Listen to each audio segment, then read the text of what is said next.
Pacific, but he said it was a great job. And each one. I haven't even been blind. Okay. Is it the? Should say research presentation. Got it. I'll do the same deal again where I have the the screen share.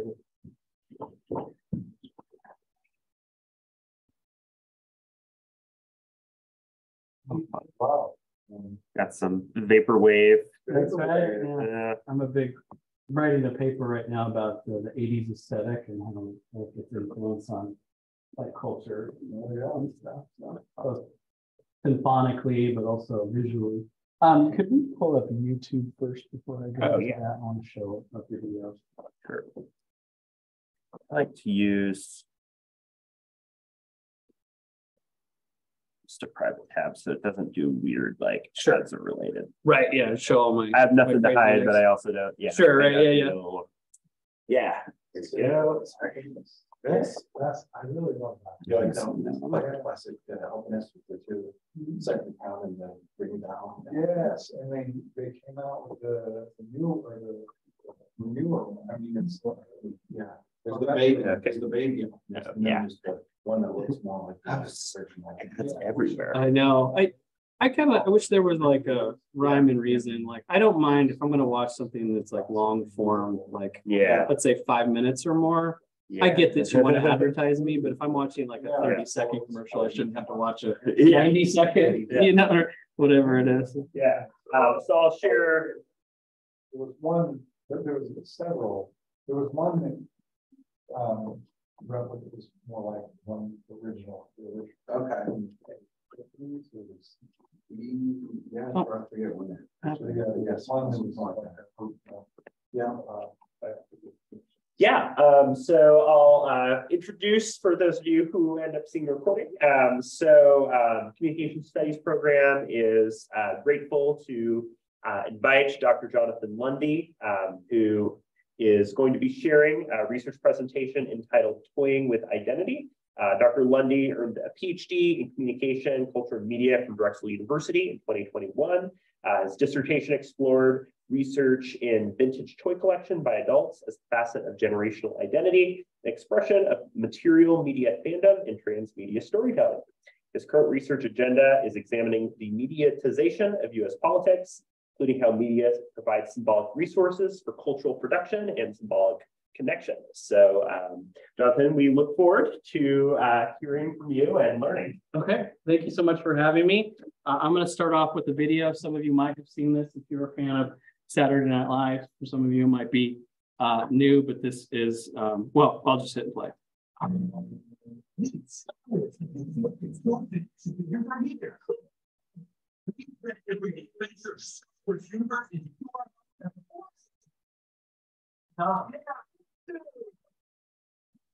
Complaint that's for ages 6 and up. Why red to my right season.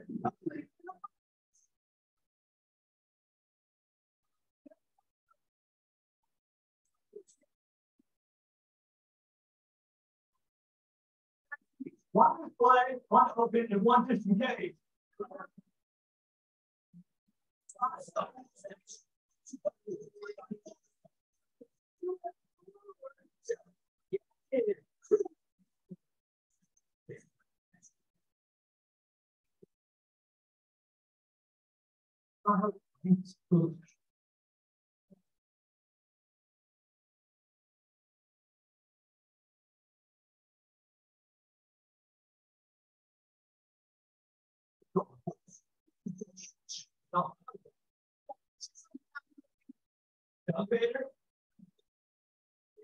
So white lights really soon.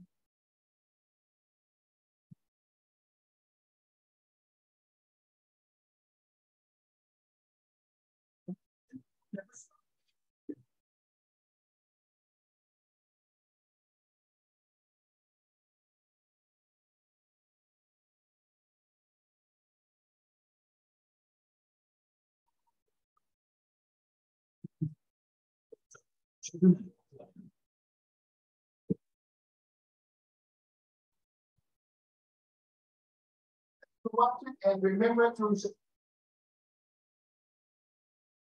Okay, so that video was a very popular parody of vintage or even a current toy commercial. And there's a lot that we could analyze about that. But the portrayal of the adult toy collector in that is what's kind of important and central to sort of the talk I'm going to talk about today. And it illustrated some stereotypical facets that we associate with adults who collect toys. Some of them are accurate, some of them are over-exaggerated.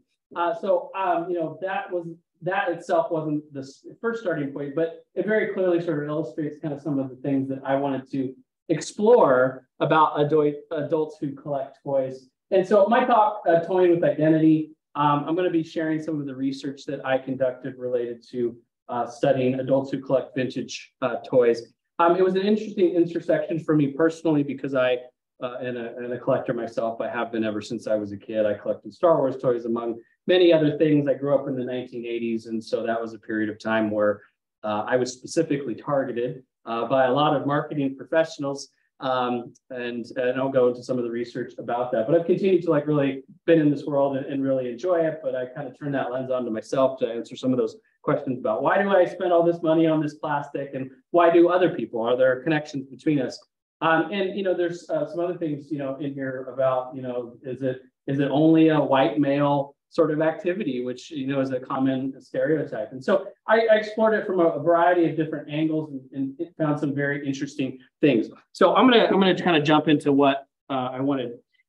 Interesting enough, if you walk down the toy aisles of the store in Walmart or Target today, unfortunately, Toys R Us actually is just making a comeback. They're now on Macy's, which is really interesting. But if you walk down a toy aisle today, one thing that always surprises me is the same toy lines are in existence than were there when I was a kid. And, nostalgically, this is always fun for me. But a lot of them are variations or reboots of these new things. And part of this is just the commodification of nostalgia. Part of it is the low risk taking that Hollywood and other producers, they have built-in audiences, so they don't want to rock the boat. So they just keep rehashing old ideas, right, and putting new characters or new stamps on them. But if you walk down the toy aisle today, it looks very similar to when I was a kid, although there's quite a bit less toys available. And there's both the new versions of old toys, and then there's also this really popular wave that came about in the last 5 years called retro. And some of them even, through Mattel, they'll have a little sticker that says retro play up here. And these are actually slightly altered or the same exact molds of the original toys from the 1980s, which is kind of a very interesting thing. And so, obviously these are probably marketed more at the parents of kids that are in their late 30s, 40s, and 50s versus the kids themselves, although certainly they have a certain amount of play to them. But, just the evocation of retro is a very clear stamp, and like you can see here, the comparison of the original versus the new old one here. So it's very similar. This is kind of was my starting point. If you've seen The Toys That Made Us, it's a popular Netflix documentary series about some of the more popular toy lines in the history of the United States. A lot of that work was kind of stuff that was being done simultaneously, unbeknownst that, to me while I was doing my work. But when that came out, I was like, oh, that's the visualization of what I want my research to be. And so people collect older toys for a variety of reasons. Obviously, nostalgia is a big motivator. Here's a quote from one of my research participants. My Little Pony had a big 21st anniversary, or 25th anniversary, excuse me. And I had a couple of kids at the time, and I'm at a toy store, and I saw the anniversary stuff, and the nostalgia just hit me. I'm like, I love these, but of course the childhood collection is gone. So I thought, oh, these are pretty moderately priced. Let me buy a couple. And then they're not the same as the originals. So then, you're like, oh, I really wish I had the originals. And so this was a person explaining what motivated them to get back into collecting. And she goes on to describe how she discovered eBay, went to eBay and found that she wasn't the only person collecting. There was actually quite a few. And so she got networked into a Facebook group of people who collect vintage My Little Ponies. And she said now her world is complete. Adults have been congregating around toys for a long time, but in particular in the last 15, 20 years, it's become like a really major form of what I call material fandom. So when we think of media fandom, we think of people who are into shows like, you know, Star Trek, Star Wars, The Walking Dead, you know, pick your media fandom, right? Or go to Comic-Con. It's kind of general, like comic book, but also film and television, all kinds of stuff. But these things occur for vintage toys and toys in general. Almost all major toy brands, toy properties have their own specific cons. And then there are a lot like RetroCon that just kind of are like, more like Comic-Con. It's like open to like whatever, right? And these are places where people congregate to buy, sell, trade products. So that's like, there's a big commercial aspect for this, maybe even more so than a traditional Comic-Con, although if you go to like any Comic-Con, there's a lot of stuff being sold as well. But like Comic-Con, they also have, for instance, panels with the voice actors from the cartoons that were marketing the toys, particularly in the 1980s. But it's a very interesting kind of intersection of a lot of stuff related to childhood consumer culture, marketing, the deregulation of children's television in the 1980s, which I'll cover a little bit. And then some other things. You know, one of the things that you'll notice is a lot of while the age do range of people who collect vintage toys, unsurprisingly, perhaps the majority of them are people who were young or children in the late 70s, 1980s, when a lot of this stuff was being marketed. So we're gonna kind of dive into some of this. In addition to like the Comic-Cons, the convention, there's a wide array of like kind of curative media that has arisen just to sort of support this industry or capitalize off of it. There's any number of YouTube channels, documentary series, and podcasts related to what I call toyetic media. Now, I didn't come up with the term toyetic. I'll explain that in just a minute, but that term very clearly sort of captures what we're talking about here, and I'll explain it in just a minute, right now, actually. So toyetic describes the suitability of a particular media property to products that are amenable to play. So basically, like if we're looking at a film franchise, TV series, how easily can it be translated into products that people are going to play with? Now, play could mean a lot of things. It could be something like a doll. It could be action figure oriented, could be board games, or I mean, play could be even extended to some extent for stickers, right? Stickers have a certain amount of play or ludic enjoyment related to them. But toyetic was a term that actually came about when Star Wars was being developed, and specifically when George Lucas was shopping Star Wars to toy companies to create toys. And he famously went to all of them and was rejected out of hand, except for a little company out of Cincinnati called Kenner Toys. And Kenner Toys, the executive at the time, his name was Bernie Loomis. And he passed famously on the rights to market and create toys for Encounters. What is it? Close Encounters. Close Encounters of the Third Kind, right? Sorry, I don't know why that slipped out of my head. But that was also a 1977 film. But he passed on it because he said it wasn't toyetic enough. He didn't see enough in there that he thought we could create toys for the children would buy. It was a kind of much more adult, philosophical type movie. But in Star Wars, he thought, oh, this is a lot of potential. It has the narrative plots. It has the amount of characters. It has robots. It has vehicles. It has play setting, all kinds of different stuff. And the films themselves made a ton of money, but the toys have far eclipsed the box office sales. And I think by the end of the third movie, they were somewhere in like the $4 or $5 billion range. But that's the origins of the term toyetic. Now, this was in 1977, 78, mind you. And after this, what this showed is that up until this point, films weren't really considered profitable vehicles to create toys from. One is there weren't home videos back then. And so like there was a limited run in which people would actually see the films. And so that was one thing.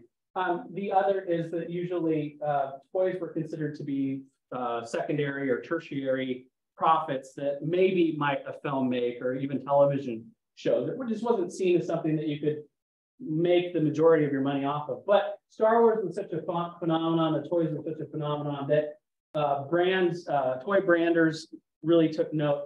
And so they started seeking out properties that were equally as toyetic. However, they didn't have as much success with that. So what they started to do is think about creating their own properties based off of what they learned from Star Wars. And this was aided in large part by the Reagan administration. So when Ronald Reagan was in office, he elected a guy named Mark Fowler, who was a similarly minded capitalist. And up until this point, the Federal Communications Commission really had a kind of a parental protective philosophy around children's media. You know, they wanted a certain amount of hours dedicated to educational programming. There had been attempts to make toyetic media before. So in 1969, Mattel created a Hot Wheels cartoon solely for the purpose of sort of marketing their toy line. But it got struck down by the FCC. The FCC required that they log it as a commercial instead of actually a large percent of it as a commercial instead of a entertainment or educational programming. So there were some things in place through the 60s and 70s that kind of protected children from this type of marketing. But in 1980, the walls came down and the proverbial floodgates opened, which paved the way for film studios and toy producers to collaboratively and synergistically create their own toyetic properties specifically to sell toys. Now, I grew up in this era. I was born in 1981, so I remember vividly like most of the images on here in the cartoons.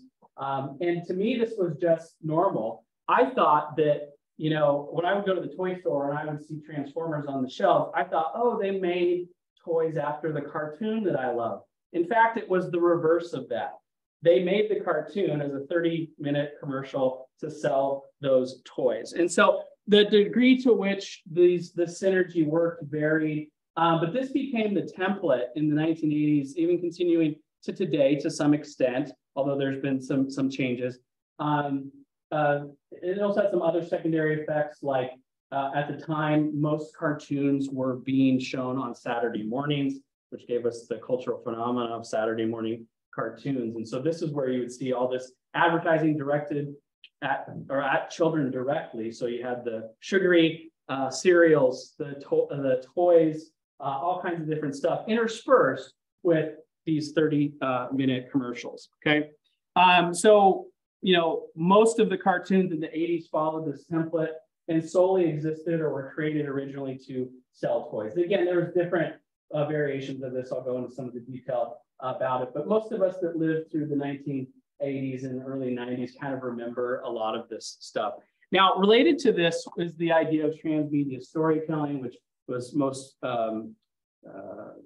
popularly articulated by Henry Jenkins. And transmedia storytelling is the unfolding of a narrative across multiple media platforms. And so, you know, an example of this might be something like Star Wars, right? Which started as a film, but also had a Marvel comic associated with it, although they weren't really tied together as closely as one might think outside of a few issues originally. Video games might be a certain tie-in, although back then it wasn't the case.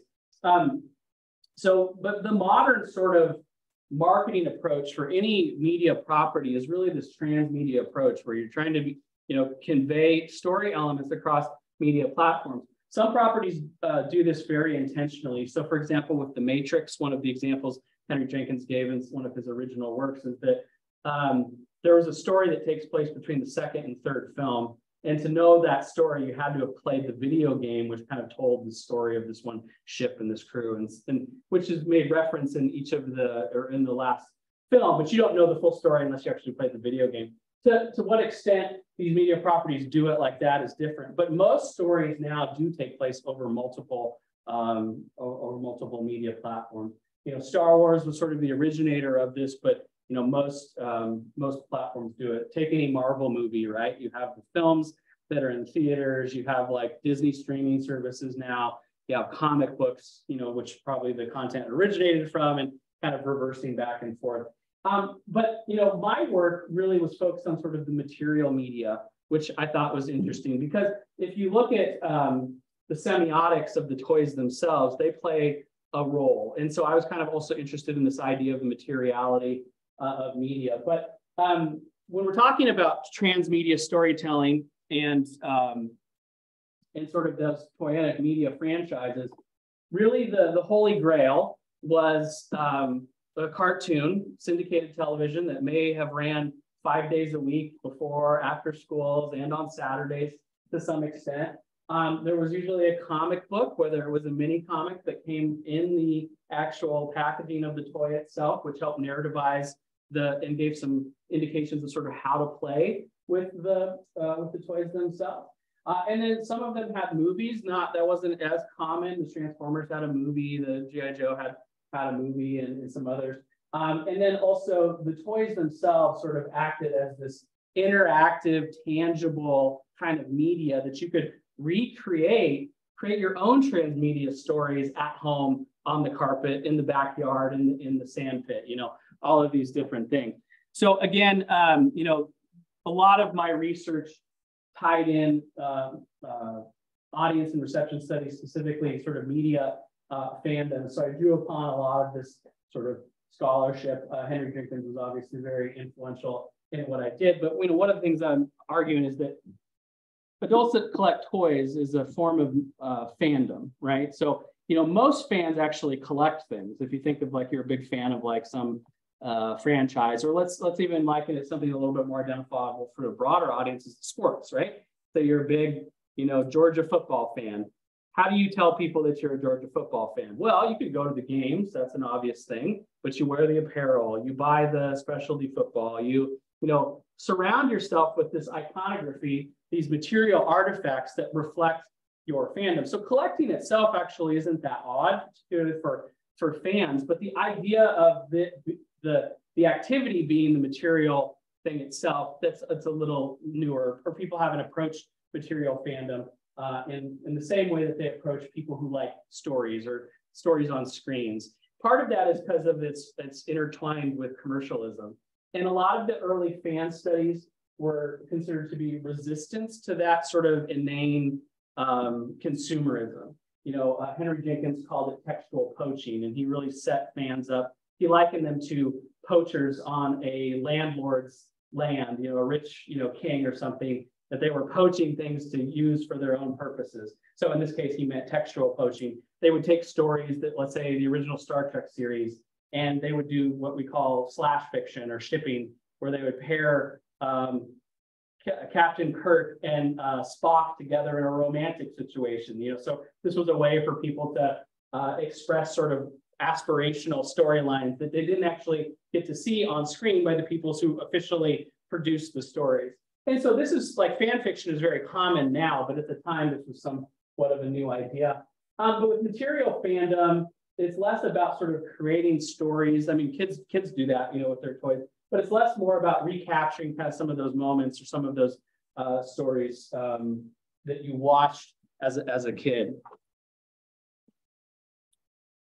Let's see here. So some of the questions that sort of drove my research, even though I've kind of already delved into it, is so how do vintage toy collectors communicatively construct their fandom? So if I'm making the argument that this is a form of fandom, what does it entail, right? How is it different? How is it similar to other forms of fandom? What motivates collectors to collect? Is it just nostalgia? Is it something more? Is it financially based?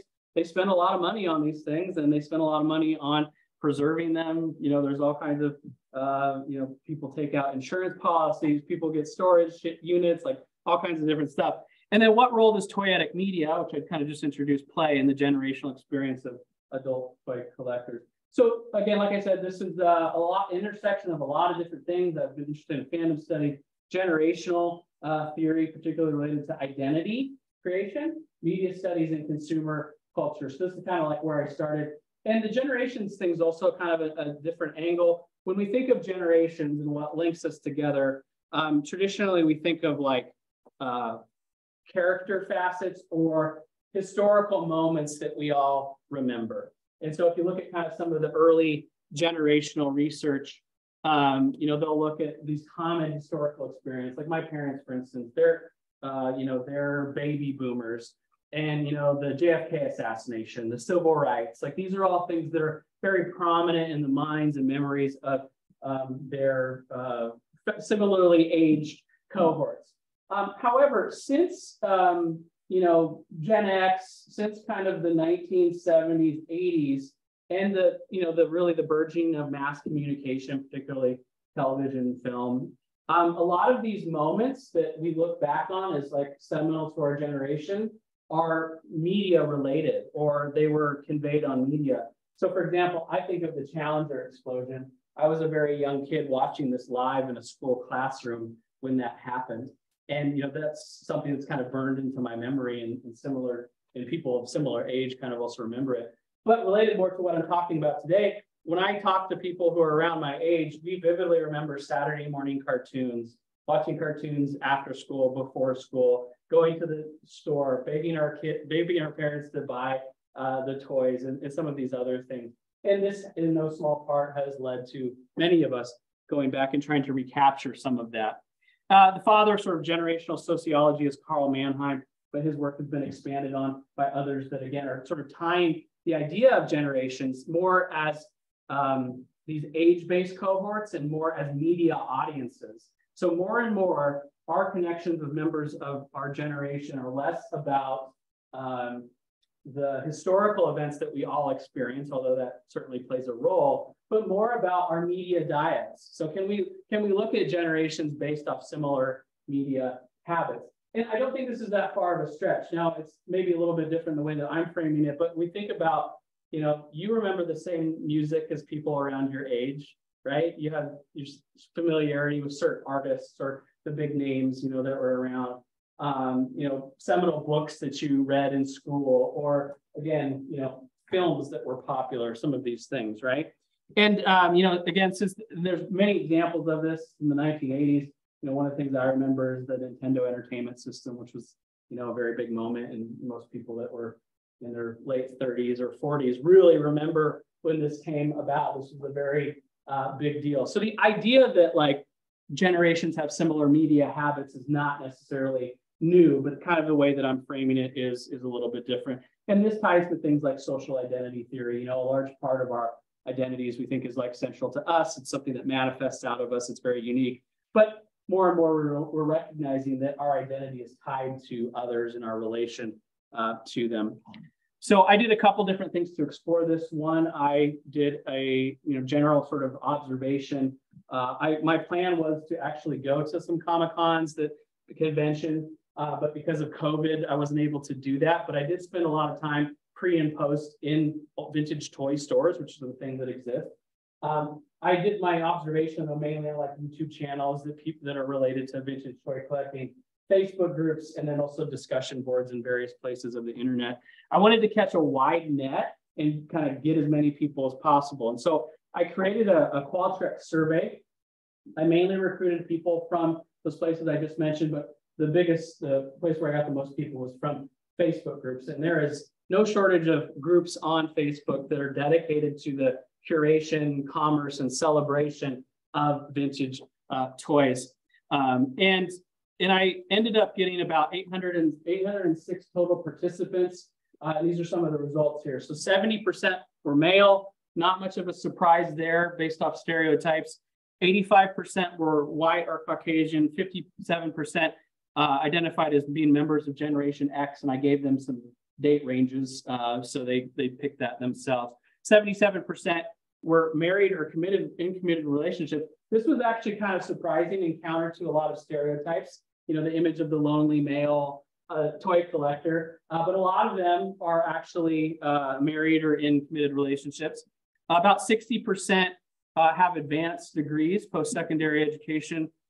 The average age at which people started collecting was 16. And this means that this is when they consciously started collecting toys, not like collecting toys as kids do. You know, your parents buy them and you put them in a box. This was, I'm going to start consciously collecting the series of this toy. I want to collect everything about it, consciously.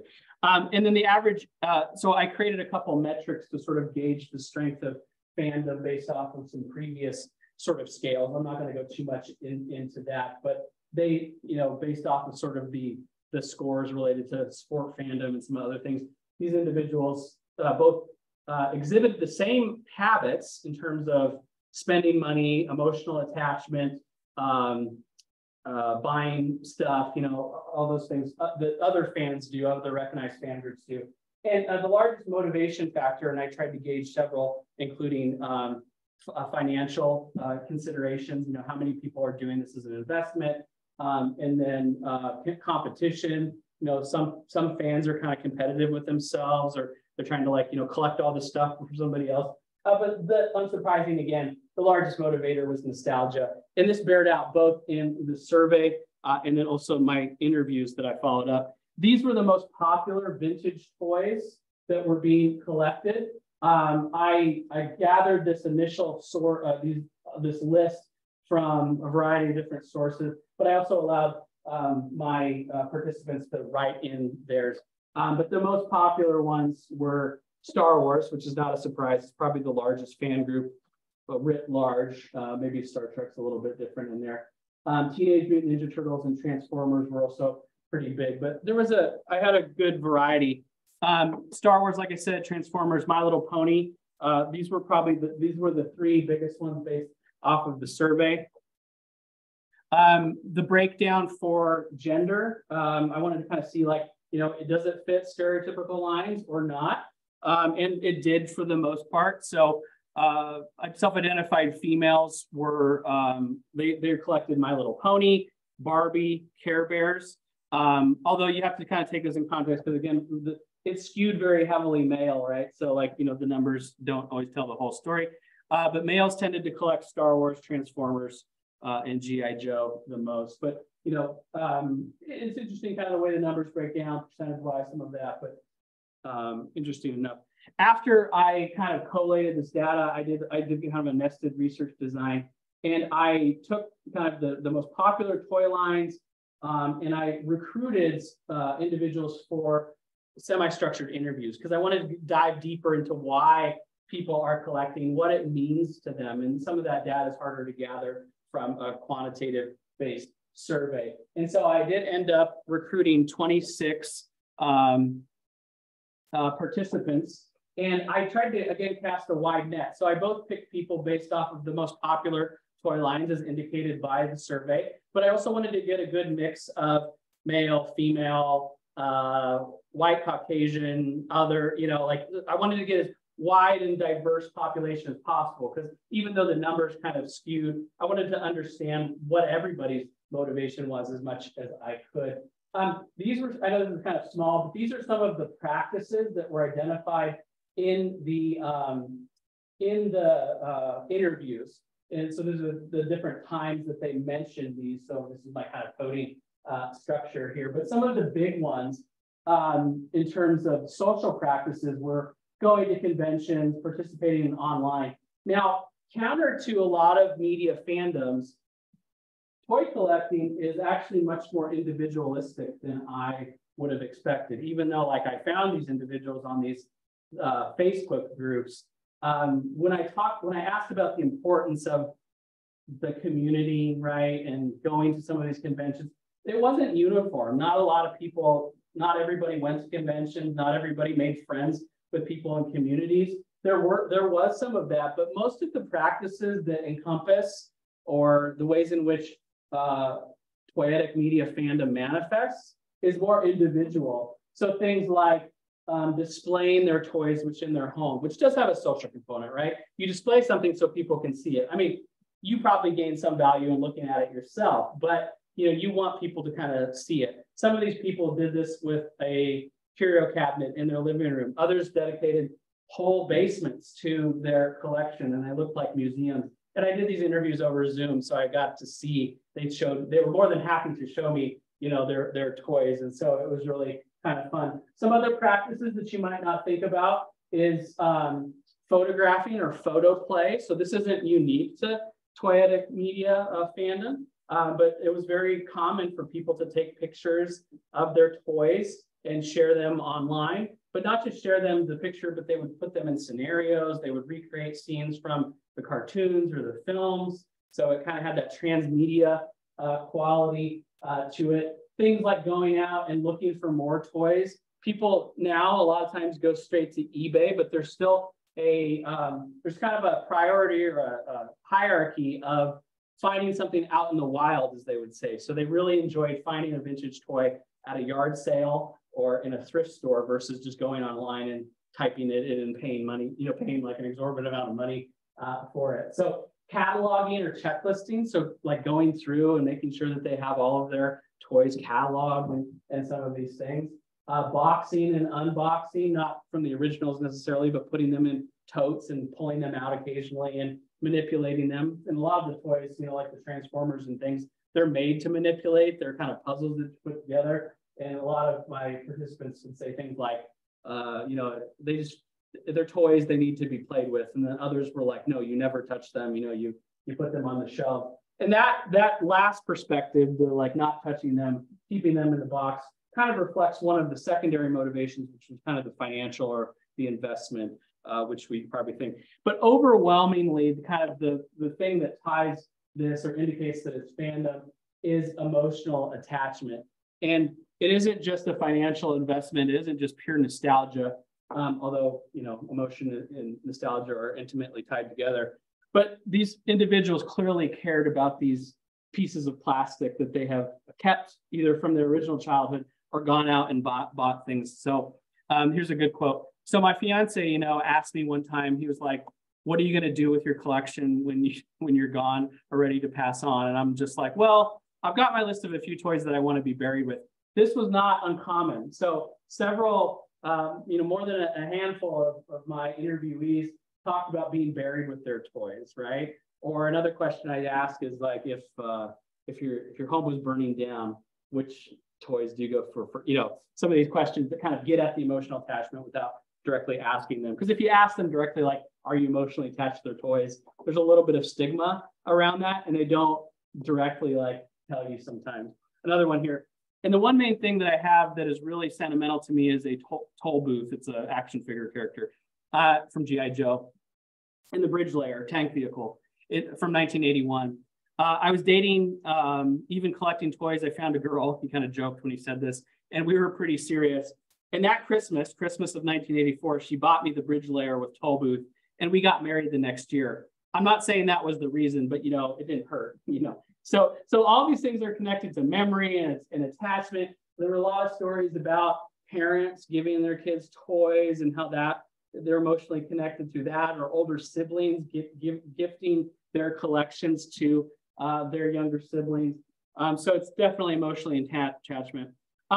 When both in the survey and through the interview, the influence of toyetic media was very evident. So it was one of the things I was exploring.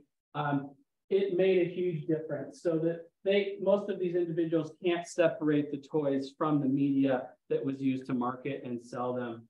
So when they think of their toys, when they're playing with them, they hear the voices of the characters from the cartoons in their heads. And at the very least, this is a great success of 20th century marketing, right? So in some ways, these are the ideal consumers. These are brand loyalists that were created as kids. Although I would use the word groomed, which is uncomfortable, but really it's kind of what happened, as these kids at a very young age had this very systematic, synergistic marketing to them. So in the case of G.I. Joe, started with a comic, cartoon, movie, the toys themselves, cereal, sleeping bags, like all kinds of different stuff. It was just a plethora of products. And ultimately it was to sell Hasbro's line of action figure toys. Now, going back to this idea of transmedia storytelling, in the ideal transmedia story, each narrative does what it does best. It contributes uniquely based off the medium itself. So the comic books, which did not have the same restrictions as cartoons that were on television, were more teen or adult based. There was a lot more adult content in the comic books, the G.I. Joe comic books, than you could show on screen to kids on cartoons on Saturday mornings. There was blood, there was death, there were swear words, there were more themes of war. And actually, Larry Hama, one of the creators, he's the one, if you've ever looked at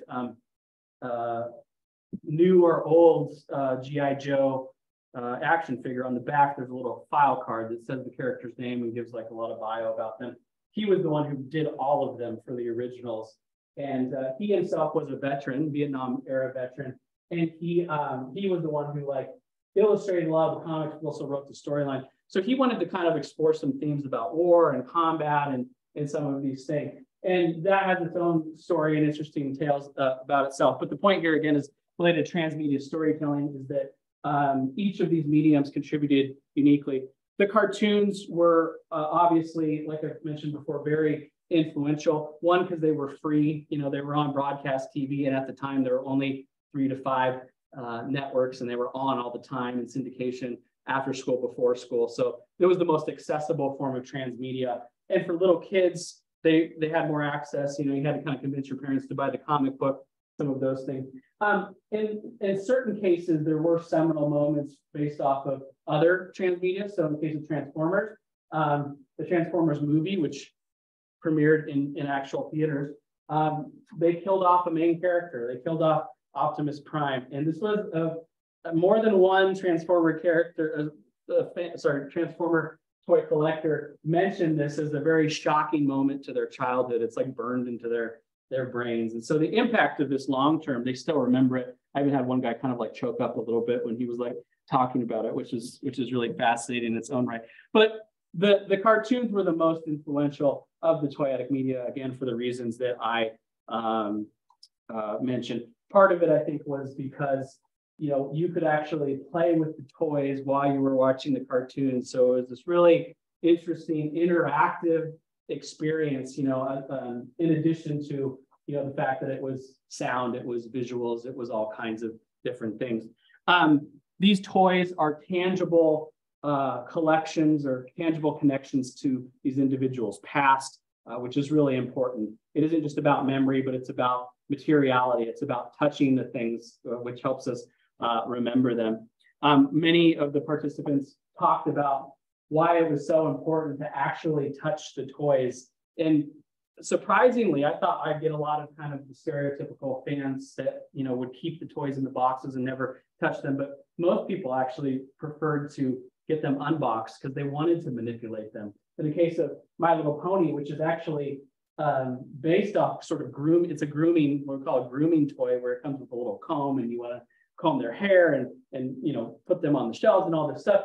So the actual physical connection with these toys was really important and central to most of the collectors that I talked to. So I call them touchable transmedia. This is kind of the next thing I'm working towards, the next kind of paper I'm going to write hopefully about this is touchable transmedia, collectible feelings.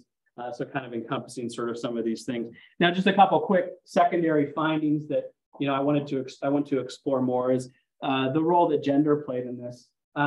Still to this day, toys are marketed from a very gendered aspect, even though several years ago, a lot of the big box stores got rid of their girls' toys, boy toys aisles, right? They don't have those signs anymore. But if you walk down the aisles and you look at what's on there, the marketing on the boxes themselves, and if you wanted to say thematically in terms of what toys might be popular with certain gender groups, still sort of persists. But in the 1980s, they didn't even care about the illusion of marketing by gender. It was, you know, this is girl. Even if you look at some of the titles of the people who worked at Hasbro and Mattel, it was head of boy toys, head of girl toys, right? And so they did a lot of marketing research based off of what little girls and what little boys would be attracted to and want to play with.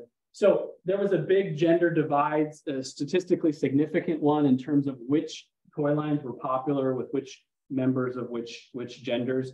So I thought that was, again, unsurprising, but fascinating to kind of see the research and the statistics behind it. Gen X was the most popular group represented among adult toy collectors, and that is not surprising because most of them were teenagers, tweens, when a lot of these cartoons came out. So they were sort of like young enough to like the toys, but old enough to sort of maybe go out and get more, pester their parents for a lot of them. And a lot of them also, again, in the wake of Star Wars, they were, you know, kind of primed for this with collecting Star Wars action figures. A lot of them kind of talk about Star Wars action figures as sort of the gateway drug to these other toys that they wanted to collect. You know, they got done with their Star Wars collection. Now they're going to go to G.I. Joe or to My Little Pony or some of these other things. And again, I've already mentioned this, but the importance of Saturday morning cartoons, particularly to members of Gen X, this is seen as like a cultural touchstone for generational identity. Almost all of the Gen Xers mentioned Saturday morning cartoons as sort of a place that they can all go to from a memory standpoint and nostalgic standpoint. Are we defining Gen X again? So Gen X would be born between 1965 and 1979, 80. It depends on where you are. There's also what we call micro generations. So you might have heard of like the Oregon Trail generation or Xennials, which I am a part of. So I was 1977 between 1977 and 1983 is considered Xennials or the Oregon Trail generation. So we kind of have a foot in the analog and we have a foot in the digital and internet age. And so I vividly remember a world without the internet, but I also remember, but I'm also not like necessarily more of a digital immigrant, not a digital native necessarily, you know, so I remember it, but I'm savvy and remember some of these things. So at the heart of my research is sort of looking at the ways in which media, in this case, material media and transmedia and poetic media, symbolically connect us together. And I'd say that most of my research sort of delves into this. So I've always been curious about, obviously there's things that connect us, our family and what we do professionally, where we go to school, some of these things. But more and more, I'd say that media is playing a much bigger role in that, and has been for a long time.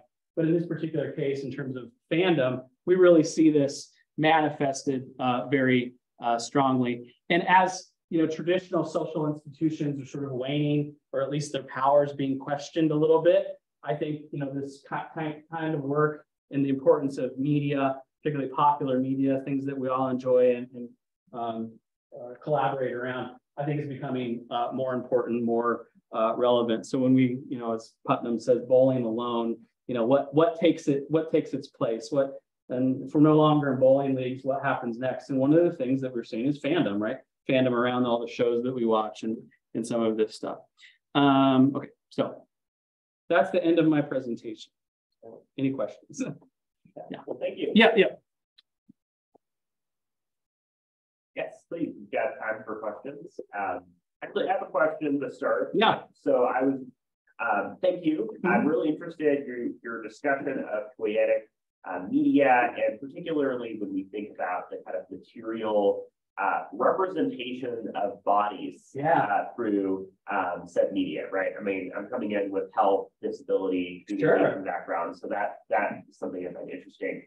And the question that kind of came to mind is, what do we make of the mediated communicative impacts of how characters are represented via toys, as you were mentioning, the role of touch, the role of this three-dimensional space, the role of manipulating. And I mean, you touched a little bit on this, but I was thinking of the upcoming Greta Gerwig Barbie movie that seems to be this kind of subversive take of this, where Barbie is this simultaneous space of being very sexualized, objectified, but also like the way that the toy is created is like lacking sexual organs, right? So there's like odd space that this kind of seems like is being critiqued through the film. So I'm wondering, like, what do we make of how bodies are represented via toys?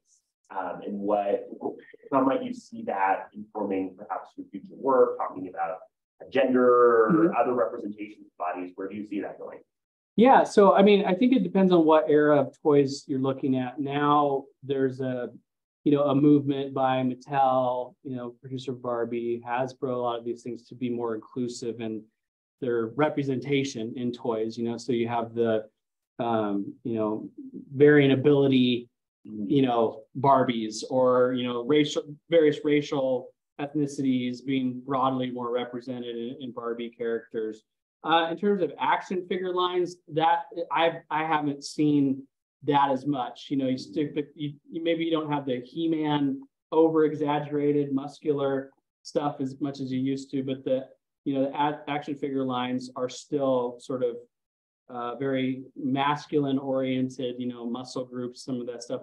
Although I will say that there's been a big movement in action figure toy lines to be more movie accurate, or more representational as opposed to like abstract. So if you looked at, for instance, like Ninja Turtles in the 1980s, if you looked at the cartoon, the way that they were presented, the movie that came out in 1999, and the toys, they all looked very different. I mean, you could still tell that they were turtles and all this stuff, but they looked very different. And so now there's more of a consistency. So like if you go and you look at a Star Wars action figure toy for one of the characters, the sculpting has gotten much better, largely because of 3D printing and some stuff, but it looks like Mark Hamill, you know, the old Mark Hamill. It looks like Daisy Ridley, you know, plays Rey and some of this stuff. So I think in terms of that, maybe that's kind of one of the movements is there, whatever is being represented on screen, that's more closely being tied.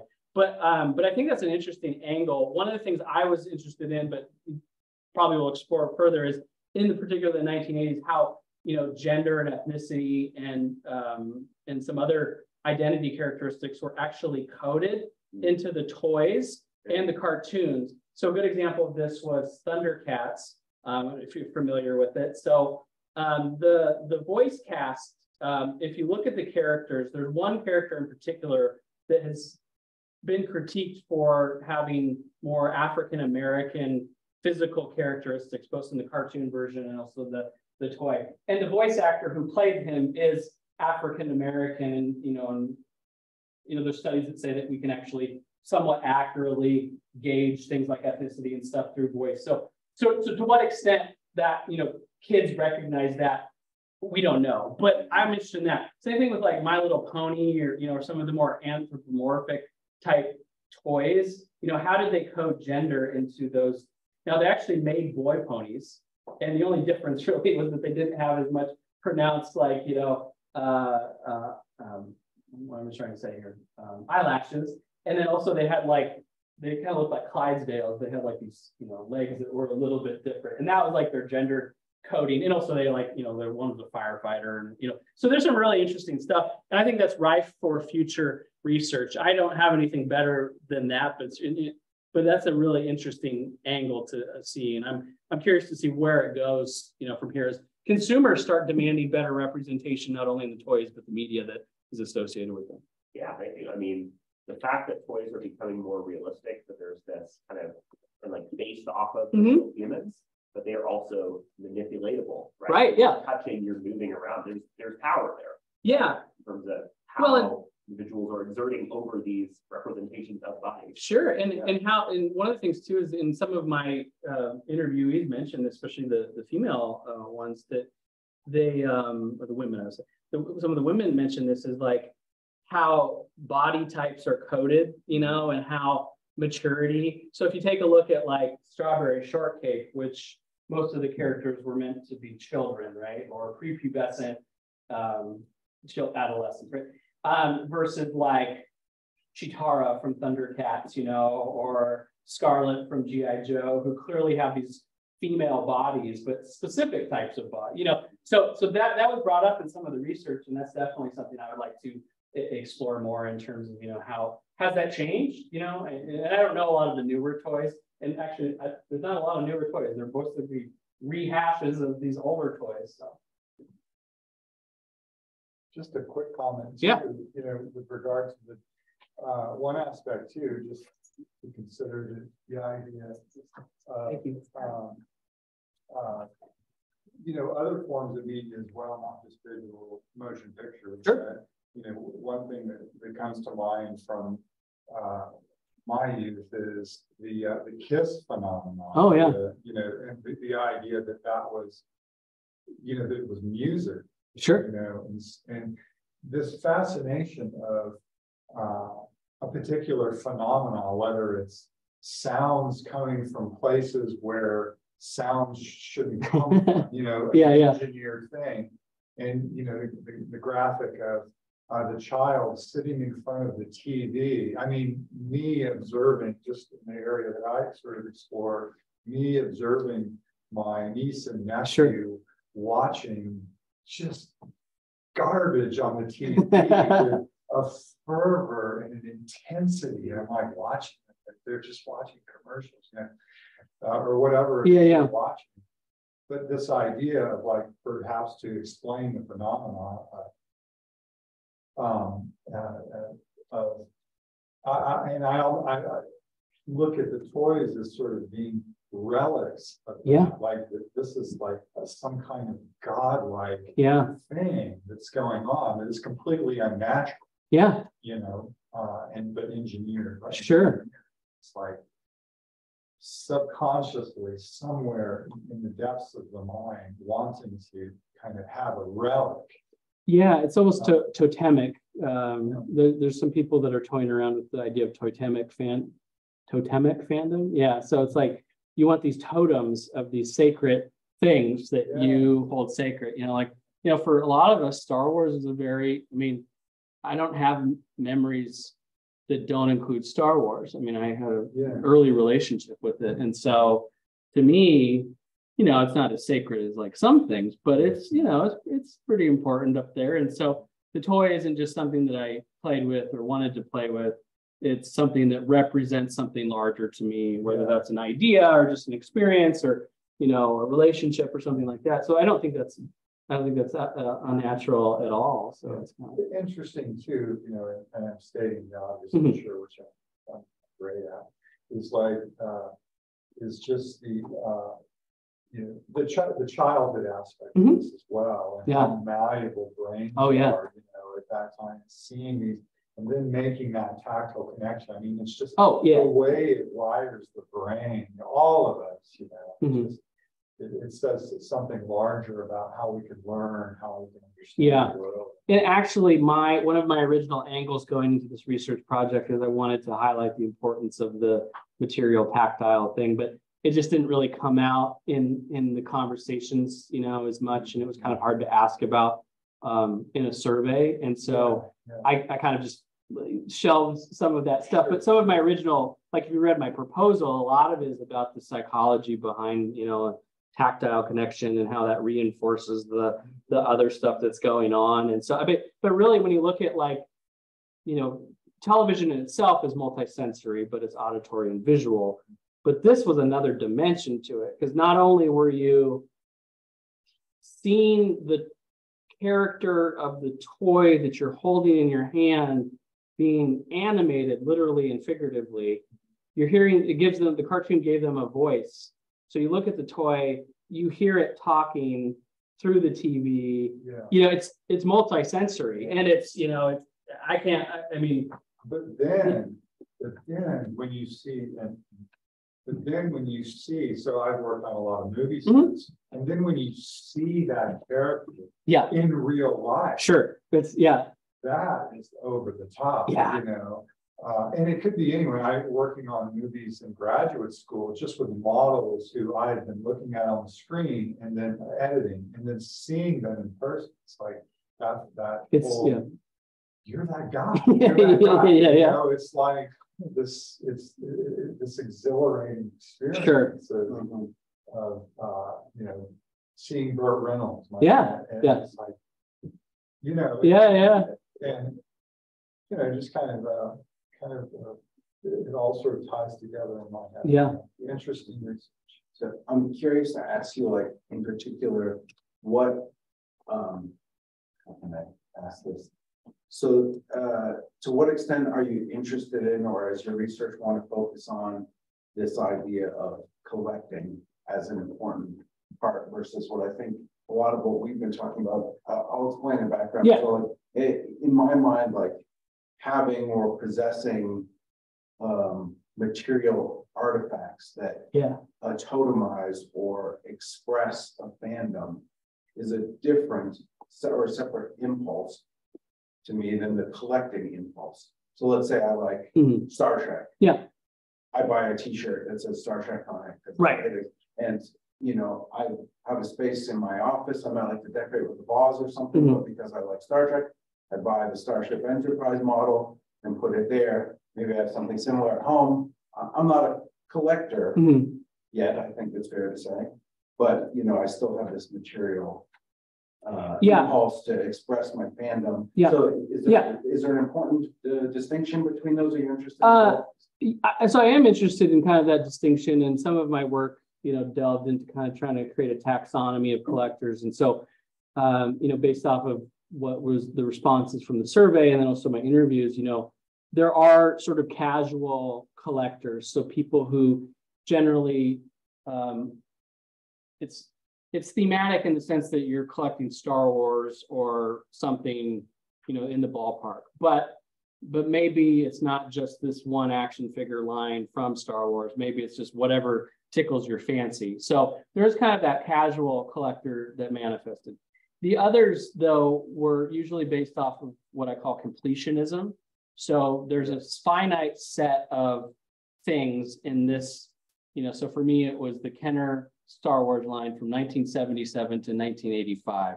And my goal would be to collect everything that has ever been produced and the prototypes and all that sort of thing. And so that was a big marker between kind of the more serious collectors, the completionist sort of mentality to want that. And then the more indiscriminate ones is just everything, like, you know, whatever. And so, you know, I haven't teased all of that out yet, so I don't have a definitive answer. But I say that there is room for all kinds of collectors, and just because like you don't see necessarily a pattern in what you collect doesn't necessarily mean that you're not a collector.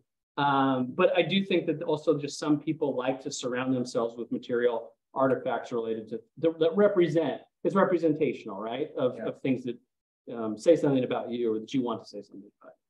What should we be collecting now? So that's a good question. What should I? So when I present this research to undergraduates, I always ask them, I'm like, so what toys do you guys remember? And a lot of them didn't. I mean, they did play with toys, but their toys are digital. You know, their toy that they remember is their first iPhone or, you know, a video game. So I think the newer generation, this isn't going to be, I think, as relevant to them, or they're going to have a harder time understanding. Now, maybe there'll be a resurgence, but most toys today are actually marketed to adults, which is kind of, I mean, outside of the very basic toddler toys, but like once they reach a certain age point, they usually get steered into more of the digital sort of realms, you know, or toys that tie into some computer thing, you know, or whatnot. There isn't as much purely child-focused stuff. So even something like Rick and Morty, which is not a child's cartoon, has like toys associated with it, but it's very adult themed. So I mean, if you've ever watched it, or Adventure Time or some of these things. I was on an airplane and the parents were letting their kids watch Rick and Morty. And I was like, do you realize it? Yeah. That's just because it's animated doesn't mean it's a child's cartoon. You know? Yeah. I have a weird kind of technical question on Sure, yeah. But do you know how popular G.I. Joe versus He-Man was in the 80s? Because I know at that time, like, you might have one or the other, but basically, fundamentally, in your heart, you're a G.I. Joe man or Transformer. Yeah. You could have those, but so they both had tremendous amount of success. I would say that G.I. Joe longevity lasted. We had more longevity. Well, that's clear from your present. That's why I asked. Yeah. G.I. Joe, you have it 65%. He-Man's totally collapsed at 4%. Yeah. If I remember correctly, they were neck and neck. You know, So, maybe even He-Man more popular. Yeah. So the toy line for G.I. Joe and He-Man came out relatively the same time, about 1982. And G.I. Joe didn't have a cartoon initially. And so mainly it had an older audience, like older teens, you know, because it was just the toys and the Marvel comic. But they cleverly did start creating. So there were rules from the FCC that you couldn't advertise toys.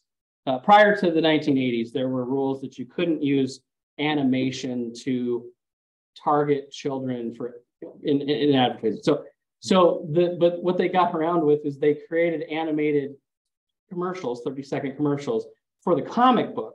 But that same animation was what would become the cartoon for that. Now, He-Man came about and they had a cartoon and the mini comic inside of the package that came out simultaneously. So it's kind of hard to like gauge. I'd have to go back and look at some numbers and sales and some of those things, but they both had a really, really good run. But He-Man waned much quicker than G.I. Joe. G.I. Joe's longevity lasted and it got rebooted. He-Man's reboot didn't come until the early 2000s, whereas there were different attempts to reboot G.I. Joe throughout the 80s and 90s, and then all the way through to today. War is bigger business. War is bigger business. And that was the interesting thing about G.I. Joe, if you know the history. I mean, it was the first action doll or action figure, you know, or it came about in the 1960s. And it had a long run too, but as it kind of got into the 70s, America's fascination with war play really waned. Like they wanted to post-Vietnam era, they wanted to get away from it. And so even G.I. Joe became more of an explorer and, you know, like more like Big Jim, you know, going on adventures in space and some of these things. But then Hasbro, in the wake of Star Wars, wanted to rebrand it. And so they made it more science fiction than war play. Now, if you read the comic books, there's clearly, in a much cartoon, it's warfare, but it's more science fiction warfare. Bullets were replaced by lasers and, you know, there's all this different sci-fi elements to it. And so that's kind of what extended it, I think, a little bit longer. And fantasy play, I think, has a shorter shelf life. I mean, you know, either you like it or you don't. And little kids playing with like barbarians, that only lasts so far, you know, so. Yeah, just as a logistical note, so Yeah, to give you a sense of the remaining things today. So we can perhaps continue our conversation. Yeah, whatever you want. So Kevin, it sounds like you'll be working with Jonathan on a campus tour. We have that actually up next, and then we're going to be bringing you back to sorry, LeGrand tour. Long day. Yes, we already did the campus tour this morning. So we have the LeGrand area tour scheduled next, and then we'll be having you come back to meet with you. Okay. Okay. And then after that, you know, you're welcome to join us for dinner. Sure. Did we decide what we're doing for dinner? Maybe I think you just side A. Yeah. Sounds really good. Side A and try, and if it's too booked out, Yeah, we can always go somewhere else. Yeah. Y'all want to go for a ride around the Grand? Y'all, I think I might go kind of compare a couple things before. Okay. Yeah. I was gonna say just so that it's not too cramped in there. yeah, you guys are giving me a lot of time today, and I appreciate it. Oh, no So, you problem. know. I'm looking at I like just pulled it back up and I've got 40 emails in my inbox. So, yeah, that's just from today. So I'm just trying to make sure I'm communicating with students and also working with them. So.